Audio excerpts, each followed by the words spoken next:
Olá pessoal, eu sou o professor Nilo Diniz e o tema da nossa aula de hoje são as grandes navegações. Chamamos de grandes navegações o processo histórico de expansão de algumas nações europeias pelos mares, né? Estou falando do Oceano Atlântico, Pacífico, Índico. Então é o processo de expansão marítima dos países da Europa, tá bem? Então vem comigo e dá uma olhada nos slides para entender melhor. O que nós chamamos de expansão ultramarina inicia-se lá no século XV, quando algumas nações europeias se lançam pelo Oceano Atlântico. Tá? Para isso acontecer, foi necessário algumas razões. Eu estou falando aqui de razões econômicas, religiosas e políticas. Do ponto de vista econômico, o comércio das especiarias é o que mobiliza, o que movimenta essas populações europeias a saírem da Europa. Elas estão em busca das especiarias do Oriente, que tinham um grande valor dentro do mercado europeu. Além disso, eles buscavam por metais preciosos, ouro, prata, pedras preciosas. Tá? Então, isso movimenta as pessoas a deixarem a Europa e se aventurarem pelo mar. Mas os motivos econômicos não são suficientes para nós entendermos esse processo de expansão. Existe também um desejo religioso muito forte, né? A gente tem que lembrar que eles estão aqui deixando a chamada Idade Média, né? Aquele pensamento medieval muito marcado ainda pela Igreja. Então, a religião é fundamental para a gente entender aqui como as pessoas pensam e como as pessoas agem nesse momento, tá? Por isso que o espírito cruzadista ele ainda é muito presente, ele é muito forte. Vamos lembrar que as cruzadas são aqueles movimentos de reconquista de Jerusalém que fazem com que as populações deixem seus lugares na Europa e sigam, né, para guerrear contra os muçulmanos, lá em Jerusalém, para tentar reconquistar aquela terra para o cristianismo. Tá? Então, por isso que esse espírito de cristianizar, de evangelizar as populações é muito forte. E isso é fundamental também para a gente entender a expansão marítima. Existe um desejo desses países católicos da Europa de cristianizarem novas terras, né?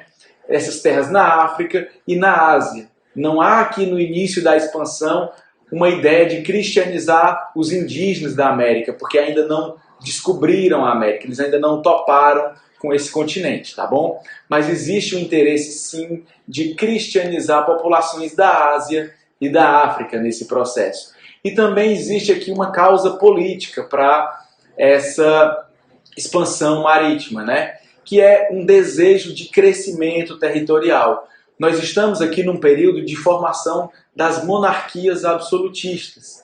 Então, os reis estão conseguindo, nesse momento, centralizar novamente o poder, né?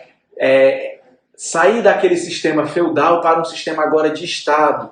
E esse Estado ele quer ter um vasto território, ele quer se expandir territorialmente. Daí a necessidade da monarquia absolutista para que esse processo ocorra, né? Então, do ponto de vista político, nós temos uma expansão territorial para garantir a autoridade de um rei que quer ser absoluto, ele quer ser a única autoridade num território. Ele não aceita mais dividir o seu poder com o senhor feudal. Tá? Ele quer esvaziar o poder desse senhor feudal para se tornar cada vez mais absoluto, mais soberano. Tá bom? E aí, nesse primeiro processo que eu falei para vocês, que é o processo econômico, né? Nós temos aqui como que se dava a circulação dessas mercadorias antes da chegada, né? Antes da descoberta de novos continentes, antes da exploração marítima. Tá? E aí nós conseguimos ver que as rotas comerciais que ligavam a Europa com o Oriente, elas se davam pelo Mar Mediterrâneo, pelo Mar Vermelho, tá? E pela região ali do que a gente chama de Oriente Médio. Então esse comércio de especiarias que vai ali de 1400, mais ou menos, até o comecinho do século XVI, 1500, era um processo que era dominado por italianos e por árabes. Tá? Os árabes faziam essa ligação com a Índia, com o Extremo Oriente, né? Muitas vezes com a China, E os italianos comercializavam com os árabes. Então essas eram as rotas de circulação das especiarias antes da expansão europeia, tá bom? Da expansão marítima europeia. E aí quais são os fatores que possibilitam a expansão de alguns estados, tá? Eu já falei para vocês da importância da centralização política. Falei da importância da economia nesse processo, mas a centralização política ela é fundamental, tá? Porque é graças à centralização política que nós temos a unificação de leis, a unificação de pesos, de medidas, de moeda. Então, para um comércio circular livremente, é necessário que haja uma padronização. E essa padronização só é possível com a figura do Estado, né? Com o rei que controla todo um território, tá bom? Daí a importância dessa centralização. Além disso, nós temos a imposição de um único sistema de imposto em todo o território. Então não há aquele problema de uma taxa de imposto para cada região, de preços altos e preços baixos, a depender de onde estamos, tá? Além disso, nós temos também algumas inovações tecnológicas que são importantes para o processo de expansão. Quais são elas? A caravela, né, que é um tipo de embarcação muito própria para grandes navegações, que ela também permite a navegação em mar aberto, coisa que outras embarcações não permitiam. Nós temos a bússola, que serve para que os navegantes se orientem, né, no caminho. O astrolábio também, que é um outro sistema de orientação a partir das estrelas. E a própria cartografia que tem que se desenvolver nesse momento. A cartografia é o quê? A produção de mapas. Então, para saber onde está indo, é preciso de um mapa, tá? Então, a cartografia ela é fundamental também para essa expansão, né? É graças à cartografia que outras viagens podem ter sido feitas, né, sem que cada viagem seja uma nova exploração.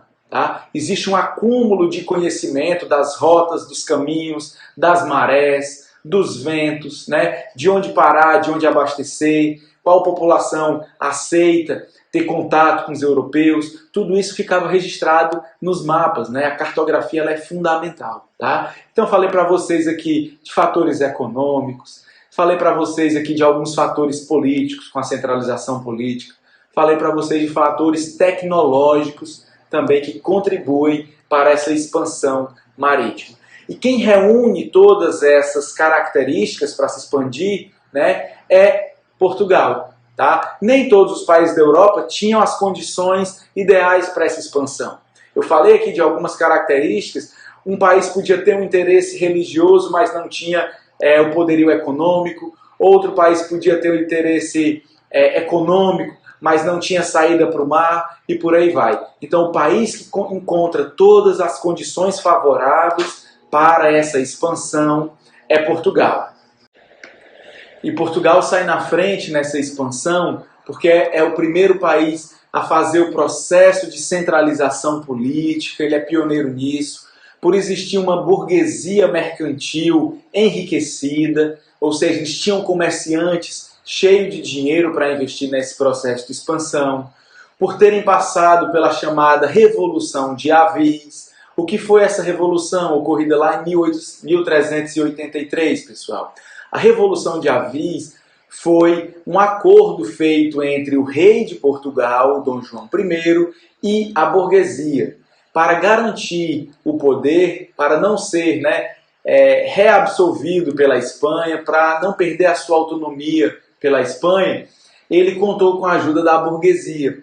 E, em troca, o rei passa a apoiar a burguesia mercantil. Então, essa aliança entre rei e burgueses e comerciantes, ela é fundamental para esse processo de expansão, tá bem? Além disso, a experiência de navegação em mar aberto é fundamental para Portugal. Portugal estava lá na Península Ibérica, numa região ali onde tinha acesso ao Atlântico, né? O Oceano Atlântico. E eles desde cedo praticavam a pesca do bacalhau, a pesca em águas profundas, tá? Então eles tinham essa prática da navegação em mar aberto. Porque a navegação em mares fechados, como é o mar Mediterrâneo, por exemplo, como é o Mar Vermelho, é muito, mas muito diferente de navegar no oceano. tá? É muito complicado navegar no oceano. E o Portugal já tinha essa experiência. Além disso, né, nós tínhamos uma liderança náutica, ou seja, uma liderança dos conhecimentos de navegação por parte de Portugal, e nós tínhamos um projeto de expansão da fé cristã. Portugal surgiu no momento em que eles conseguem expulsar os mouros, expulsar os árabes da Península Ibérica. Então é um país que desde a sua origem existe uma forte relação entre a expansão do cristianismo e a formação do país. Entendem?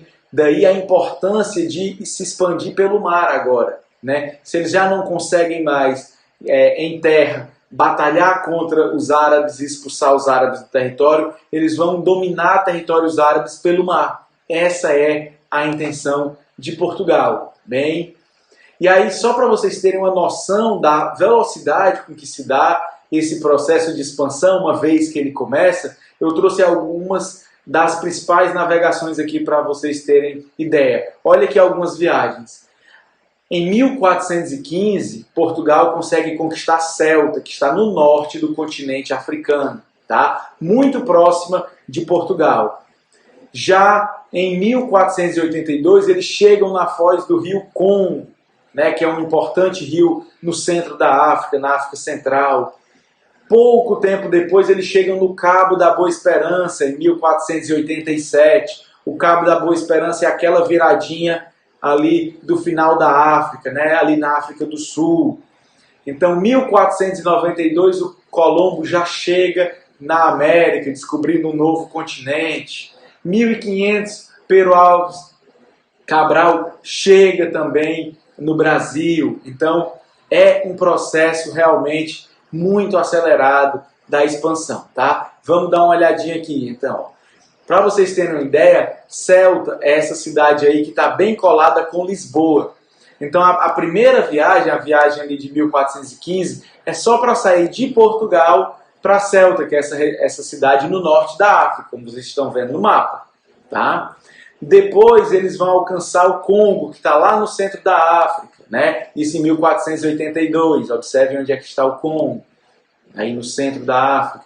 Depois eles alcançam o Cabo da Boa Esperança, apenas 5 anos depois, em 1487. Vejam lá no sul dessa África onde é que está o Cabo da Boa Esperança. E em 1519, só para dar um salto aqui, eles já conseguem fazer uma viagem por todo o mundo. Eles fazem a primeira circunnavegação, ou seja, a viagem que dá uma volta no globo.